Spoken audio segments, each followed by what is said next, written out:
Merci. Nous allons quitter la belle région bordelaise pour... Je vous donne la parole. Donc, alors si ça oui, vous dérange Griselidis, pas, oui, ouais, oui, si ça vous dérange pas, c'est moi qui vais commencer. Oui, oui, allez-y. Donc Christelle Odebay, pour situer, je suis animatrice de prévention auprès des personnes qui se prostituent sur Internet à Griselidis.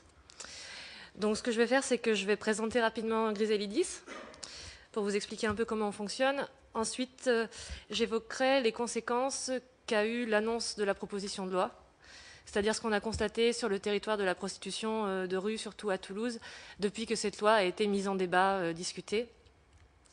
Et puis ensuite, ma collègue analysera plus spécifiquement la loi en détail. Oui, Toulouse. Alors, Griselidis, c'est une association de santé communautaire. Ça veut dire que la moitié de l'équipe et la moitié du conseil d'administration est composée de personnes qui exercent ou qui ont exercé la prostitution. On a aussi une équipe pluridisciplinaire, ce qui fait qu'il y a des médiatrices culturelles qui sont issues des communautés qu'on est amené à rencontrer sur le terrain. Il y a une infirmière, des travailleuses sociales, des sociologues. Nos actions peuvent être divisées en 4 principales missions. D'une part, la lutte contre le VIH, l'accès à la santé et aux soins, l'accès au logement, à la formation et à l'emploi, l'accès au séjour et à la citoyenneté, et enfin, pour terminer, la lutte contre les violences. Alors, c'est une association qui est née d'une alliance entre des féministes et des travailleuses du sexe il y a à peu près 14 ans. Ce qui fait que l'analyse féministe est présente dans chacune des actions qu'on met en place et aussi dans chacune de nos recherches, parce qu'on a un pôle recherche. Actuellement, il y a 2 sociologues qui mènent des recherches-actions. Donc, dans la rue, notre file active se compose d'environ 600 personnes. Donc, dans la rue, on rencontre à peu près 600 personnes à Toulouse. Ce sont principalement des femmes, mais aussi des hommes et des personnes transgenres, et principalement des migrantes. Donc qui viennent d'Afrique subsaharienne et d'Europe de l'Est, entre autres. On mène aussi une action sur Internet à travers les sites d'escorte, donc là aussi auprès des femmes, des hommes et des personnes trans. Et on s'entretient de manière virtuelle ou réelle avec environ 400 d'entre elles. Alors, tout au long de notre intervention, avec ma collègue, on va parler à la fois de travailleuses, travailleurs du sexe et de personnes prostituées, parce que c'est de cette manière-là que les personnes que l'on rencontre se définissent. Donc, depuis que cette proposition de loi, et en particulier la mesure qui concerne la pénalisation des clients, est débattue, qu'elle a une place dans le débat à la fois politique et médiatique, on a pu constater des évolutions sur le territoire de la prostitution à Toulouse. Donc, je vais essayer de vous parler un peu de ça. Ce qui est important de noter tout d'abord, c'est qu'il y a beaucoup de clients de travailleuses du sexe qui pensent que cette loi, elle est déjà en place en fait. Du coup, ça nous permet de bien prévoir, de bien imaginer ce qui va se passer si effectivement la loi telle qu'elle est proposée est mise en application. Alors ce qu'on constate, c'est peut-être pas très surprenant, mais c'est une raréfaction des clients. Ce à quoi on pense moins, c'est les conséquences concrètes que ça a sur la vie des personnes qui se prostituent. On constate une grande baisse de revenus, une augmentation de la précarité. Très concrètement, on a des personnes qui ont des dettes d'hôtel très importantes. Il y a des personnes qui nous disent qu'elles doivent 1 300 € de dettes d'hôtel, qu'elles ne savent pas comment elles vont pouvoir les payer. On a aussi des personnes qui sont locataires de leur logement et qui ont peur de se faire expulser parce qu'elles n'arrivent plus à payer leur loyer. Et malheureusement, c'est ni avec un RSA, ni avec une allocation temporaire d'attente qu'elles vont pouvoir subvenir à ces besoins-là. Ça les met aussi en danger sur le plan sanitaire, parce qu'il y a beaucoup de clients qui demandent des passes sans préservatif. C'est des passes qui sont plus lucratives, parce que généralement, les clients qui demandent ce type de prestation, ils sont prêts à payer plus cher pour l'obtenir. Et quand en face, les travailleuses du sexe ont de moins en moins de ressources, ça va être de plus en plus difficile pour elles de dire non. Donc ce qu'on constate de manière générale, c'est que la criminalisation, ou même le fait d'envisager la criminalisation de l'activité, que ce soit en pénalisant les travailleuses du sexe ou en pénalisant les clients, ça réduit considérablement la marge de manœuvre des travailleuses du sexe parce que ça augmente la précarité et ça les met en danger, ça met leur santé en danger. Alors ce qu'on constate aussi, c'est un éloignement des personnes qui se prostituent dans la rue des centres-villes. C'était quelque chose qu'on avait déjà vu avec la mise en place du délit de racolage. C'est quelque chose qui est toujours d'actualité et qui va sans doute s'accentuer si cette loi est votée en l'état. Parce que du coup, les clients cherchent à échapper à la police. Donc, les prostituées cherchent aussi à échapper à la police pour rencontrer le client. Et de ce fait, elles s'éloignent de plus en plus des zones habitées. Elles travaillent dans des zones industrielles, dans des zones où il n'y a pas d'habitants, pas de passants. Ce qui fait qu'en cas de violence, il n'y a personne qui peut être témoin, il n'y a personne qui peut appeler la police. Et ça, les agresseurs potentiels le savent. Et nous, entre 2012 et 2013, on a constaté une très nette augmentation des violences. Pour être plus concrète, je vais donner des chiffres. On est passé de 82 agressions physiques en 2012 à 116 agressions physiques en 2013. Parmi ces agressions, il y avait 54 agressions avec armes et 28 viols. Et ça, c'est uniquement les agressions dont nous avons connaissance, dont on nous a parlé. Donc on peut imaginer qu'en réalité, le chiffre est beaucoup plus élevé parce qu'il y a beaucoup de personnes qui ne parlent pas. Et nous, cette augmentation des violences, on l'explique de deux manières. D'une part, donc, par cet éloignement, et aussi parce que le fait de criminaliser l'activité, ça rend les travailleuses du sexe illégitimes. C'est-à-dire que même si, là on parle d'inverser la charge pénale, etc., mais même si c'est le client qui au final est criminalisé et non la prostituée, ce qui va se passer, c'est qu'elles se sentiront moins légitimes à se défendre, moins légitimes à appeler la police, et qu'en face, les agresseurs en auront conscience. Donc on prévoit une augmentation des violences si cette loi est votée en l'état. Donc si cette loi est votée, ce qu'on imagine aussi, c'est que la prostitution ne va pas disparaître, elle ne va pas forcément diminuer non plus. Par contre, elle va évoluer, comme elle évolue d'ailleurs depuis des années. Et on pense notamment qu'elle risque de s'exercer plus par les nouveaux moyens de communication, donc notamment par Internet. Nous, on voit énormément d'annonces sur les sites d'escorte, ou même sur d'autres sites d'ailleurs, dans les rubriques annonces érotiques. Et le problème, c'est que toutes les personnes qui se prostituent n'ont pas la même maîtrise des nouveaux moyens d'information et de communication. Elles n'ont pas non plus toute la même maîtrise de la langue française. Et ça, c'est deux choses qui sont indispensables si on travaille via Internet.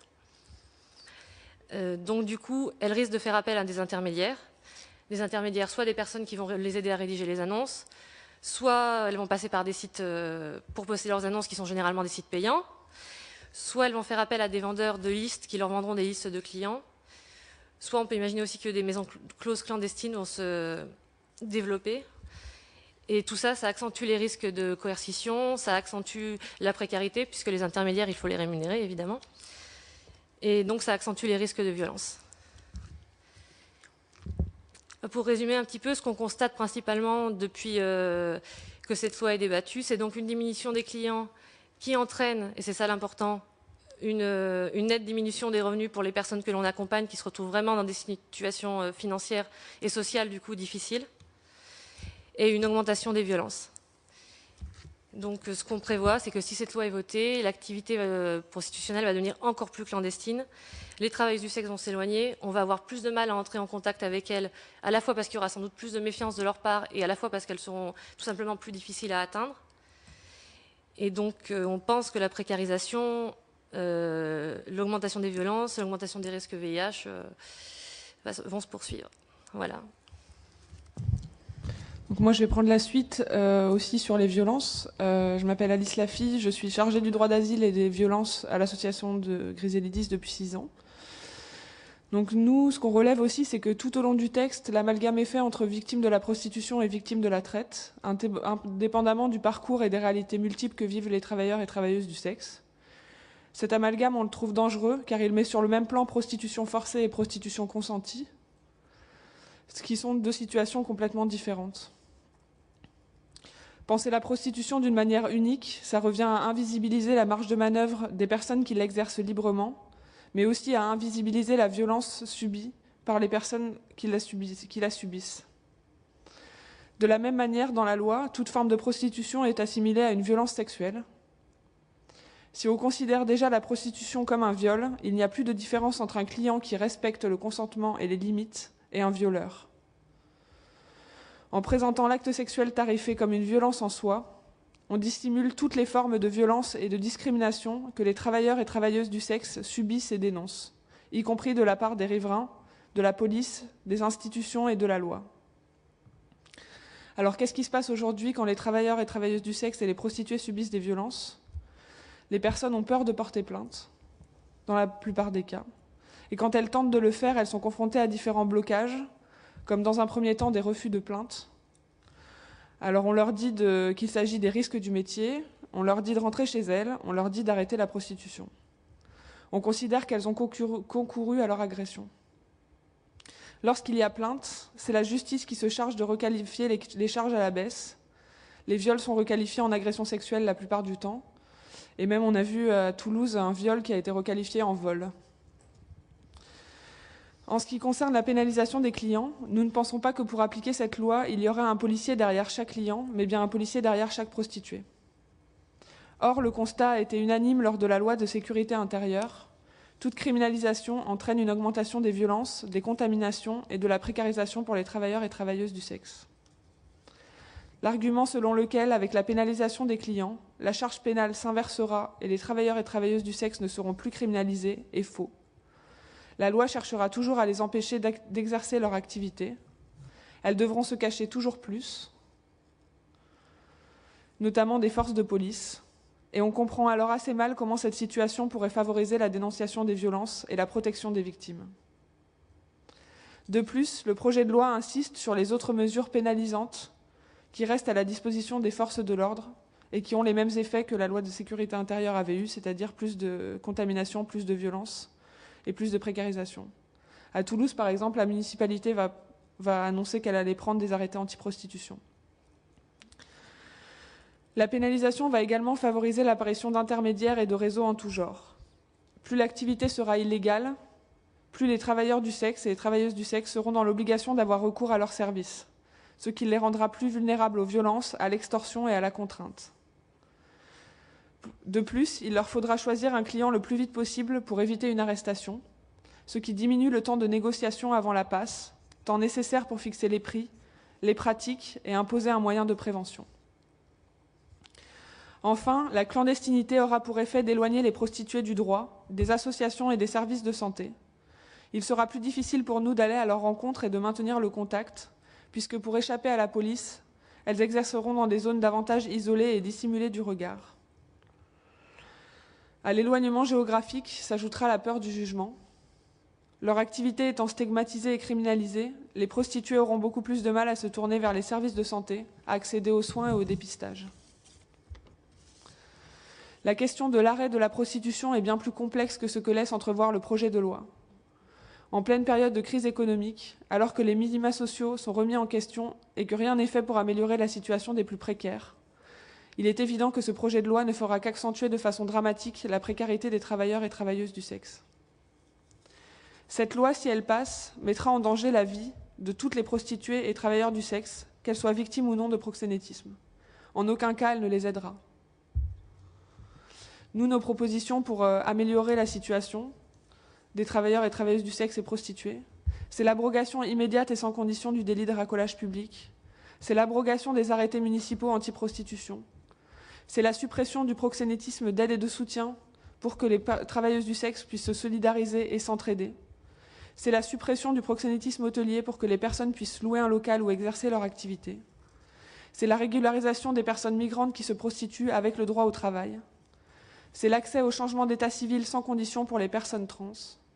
C'est une réelle politique de lutte contre les violences, les abus et l'exploitation, avec l'application stricte du droit pour les travailleuses du sexe et les prostituées, ainsi que des droits et des moyens pour les victimes d'exploitation. Du vrai travail, des vrais titres de séjour, des vraies mises à l'abri et un vrai accès à la formation. Nous vous demandons en conséquence de ne pas voter cette loi. Merci.